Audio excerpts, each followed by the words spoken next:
Okay, got the main hoop bent up. It's not attached or nothing, but it's in where I want it. I had to do a little bit of leveling, so it's straight level across here. Vice grips are just keeping it from falling and hitting me in the head while I'm doing other things, but yeah, it's looking pretty good so far. Pretty easy to make. I'll walk you through what I did there. So I measured up from the floor to roughly where the door jamb is here, where the cab starts to bend in. There I did an 8-degree bend to follow that angle. And then here, I measured up to, so it was higher than the door, but I mean the whole top of this is a big bubble, so it's pretty hard to make it match the cab per se. But at the back it's not so bad. I mean it's higher here than in the corner. So I just left that straight. It doesn't need to be all the way up there. So again, this one I did I think it was an 8-degree bend right here. There's no rotation, it's straight and square. So 8 degrees there, and for this to be level with the cab, like, simple math, 82 degrees here, plus 8 is 90. So this is 90 to these. Real easy. Did my bend there. Same on the other side, exactly. So yeah, worked out real perfect. Went right on the post, no problem. So, yay for math, stay in school, kids. So all I'm doing now is checking out for my halo, or do I want to go, that's 3 bends, and if you get something wrong, it's a big piece of pipe. There's different styles. You can do a halo, which is basically this, the A-pillar bar by itself, and then a straight bar across here, and then back down for this A-pillar, which is even way more complicated because this cab not only does it bend backwards, but it also bends in. So you have rotation, and that one would be a nightmare to try to do. I mean, if you're careful and take your time, sure it will work out, but there's no real need. So I'm just going to go with the halo. It's pretty straightforward. The front of this cab turns in, so there's not a 90 anywhere. So all you really need to do is figure out your width here where you want to put your roll cage, and then the width up front where you want it. Draw it out and measure it out with an angle finder, and there's your angles. Pretty simple stuff, to be honest. I think what I'm going to do though, let's go ahead and put in my back bar here so that I can get this main hoop welded in. There's no sense having it moving all over the place.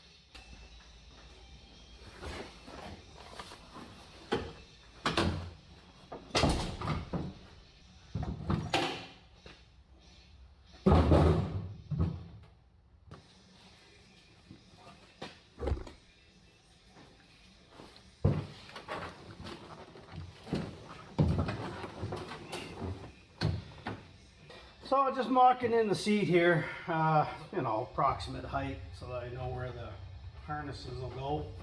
Now I know where to put my crossbar. Because you can't have your crossbar way down here, because the seat will just crush instead of doing it sitting. I think it's 15 degrees or something. So I basically need to be at this cab lining here is where I'm going to go. So I'm going to go make up that piece.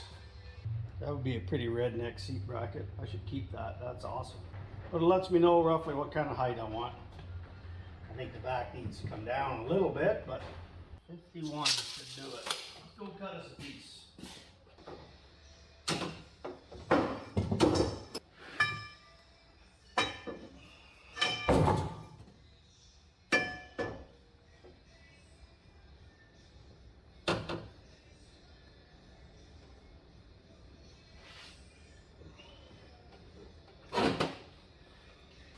Okay, so all I did was line it up so that that's the top of the pipe, or tubing, and this is the bottom.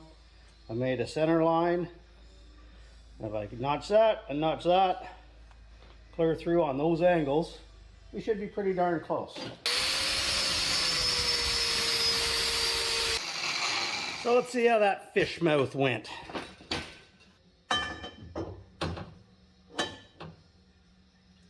Not too shabby. Needs a little bit of grinding yet, but I can deal with that. That's weldable. this is where it's important to have it right, because if I go ahead and notch the other one without having this done reasonably accurately, I'm in for some fun later. Alright, I'll try and show you how I do it here. I keep my fat head out of the way. So here I'm looking straight at it, and I can see that my inner notch needs to go here. The center line of my pipe about there. Okay, so my 1/3 line comes out to about there. So my pipe's a little bit long. And all we do is connect this point. So this inner part where it would touch here, I connect to that.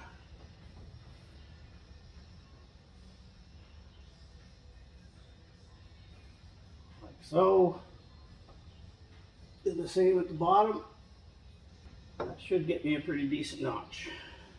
So a little bit of clearancing, some grinding, and we're golden. Look at that. Fits like a glove. Okay, my script's just to hold it in place. I'm just going to put a tack on the top of each side here.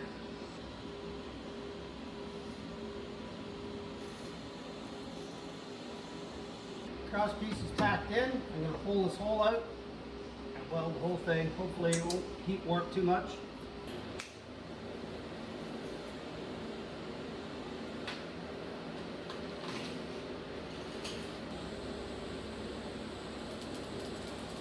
Alrighty, well there's our main hoop basically sitting in place. It's far from done, but the main bends are in, so it fits nicely. It's level. I put the cross bar in. I was going to do a full cross brace like any proper main hoop should have.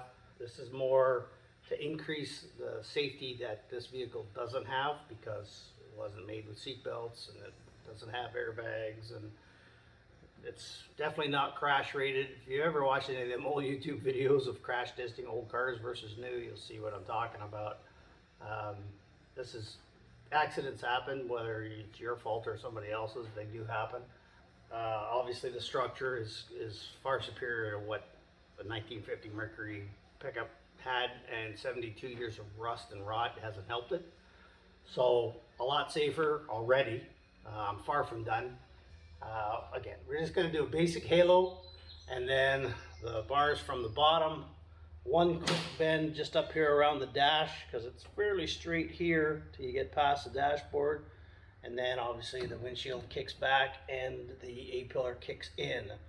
So there's a bit of a bend here to get it to line up to the halo. And then a dash bar, because you should have a dash bar to connect all down here. So we got a few bars yet to do in here. The one problem with the cross brace was I lose a lot of my seat space, because my seat actually touches back here the way I have it mocked up. And if I put a crossbar, now I'm 1.5 inches farther or more that way, which puts me closer to the dash, and I'm already rubbing gut to the steering wheel, so I still have to move that a bit. Yeah, there's not a lot of room in here is what I'm getting at. This is a very small cab by today's standards. I mean, you aren't stretching your feet out in here. So here's the general idea here. You've got these, they're basically gussets, if you will. That'll be cleaned up a bit and welded to the back side. And then your halo, once you've got it bent, gets butted up against that, welded on the back, so you got like a big gusset. So we'll get to making that halo and figure that out as we go.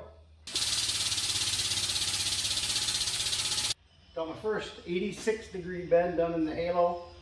I could have just carried on and made the next bend and done the halo here, but I'm working from end to end just because it's easier for me.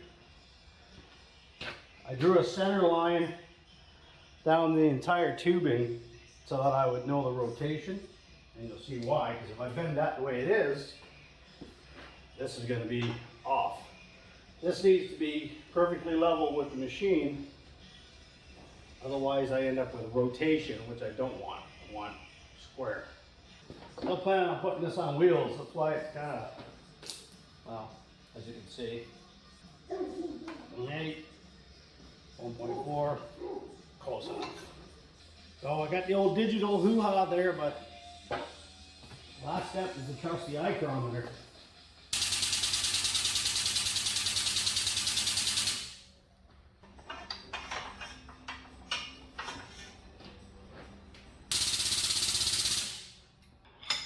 Heck of a lot easier than with a big long bar. Pretty fast way to make bars. Early the next morning. Okay, back out in the shop, working on the rat rod again. You see I got the main hoop all welded in. The halo is all welded in. I got my A-pillar bars in that go down to the floor. I do still have to drill the holes to put in to bolt the cab down, because I guess technically the cab can move, but it ain't gonna go very far. It's got a roll cage kind of stopping it. A couple other things, I still got to build a dash bar here. Just tacking in the dash bar I made.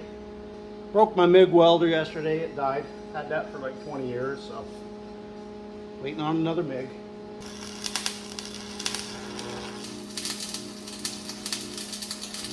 Roll cage is coming along. You can see it there. I got the dash bar put in underneath the dash. Right there. I was going to go out with it, level with the dash and put a bend in to match this and everything else. But then I ran into a whole steering column here and I was like, that ain't going to work. So now I got tons of clearance on the steering column. I can fit 2 fingers in there. It's in behind. It's just as structurally strong, but now it's not in the way. You don't lose any shin room or anything like that. I like that a lot better. The rear hoop here, I changed this bar. It was straight before, and I forgot that when I mocked up the seats, I needed to be closer to the wall. So I ended up putting 245s on a new piece, cutting out the old one and welding in this new one. So now I got tons of room for seats. You're basically looking at about 4 inches here difference, which doesn't seem like a lot. But with these little cabs, you don't got a lot of room, especially if you're an old fella who's got a little bit of a belly like me. That steering wheel doesn't give you much clearance, so that's a vast improvement. The old flux core finally died mid-weld up here, so I was trying to fill in some cosmetic stuff. It wasn't really structural, it was just there's a gap, and I was like, yeah, I'll tack it and fill it in, and it was just spattering and sputtering, and wire would not come out, and then it would come out. It just eventually died after minutes of me swearing and throwing things. So I had to go buy a new welder, so it was like 4 days waiting for a new MIG to come. I got a gas MIG this time. I should have bought one years ago, because that new welds, man, that stuff's easy mode.